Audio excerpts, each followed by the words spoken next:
আদিবাসী দিবস উপলক্ষে শনিবার আগরতলায় তিপ্রা মথা দলের উদ্যোগে মশাল মিছিল আয়োজিত হয়। স্বামী বিবেকানন্দ ময়দান থেকে মিছিলটি শুরু হয়ে শহরের বিভিন্ন গুরুত্বপূর্ণ সড়ক পরিক্রমা করে। ঐতিহ্যবাহী পোশাকে সজ্জিত অংশগ্রহণকারীরা স্লোগানের মাধ্যমে আদিবাসী সংস্কৃতি ও অধিকার রক্ষার বার্তা তুলে ধরেন।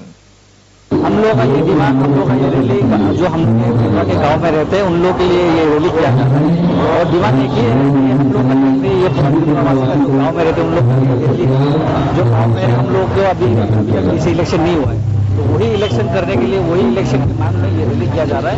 ये बहुत दिनों से मांग है, आज का मांग कम से कम हम लोग बहुत महीना हो गया कोर्ट में महाराज इसी के लिए ये रैली किया जा रहा है क्योंकि नहीं दे रहा है लोगों को लोग इतना রাজ্যের জনগণকে আমাদের প্রণাম এবং ভালোবাসা শরীরের থেকে জ্ঞাপন করা হচ্ছে। बोलना पड़ रहा है, ये करना पड़ रहा है। আজকের এই র্যালি আমাদের গ্রামে যারা বসবাস করছেন सुनाई नहीं दे এদের অধিকারের জন্য করা হচ্ছে।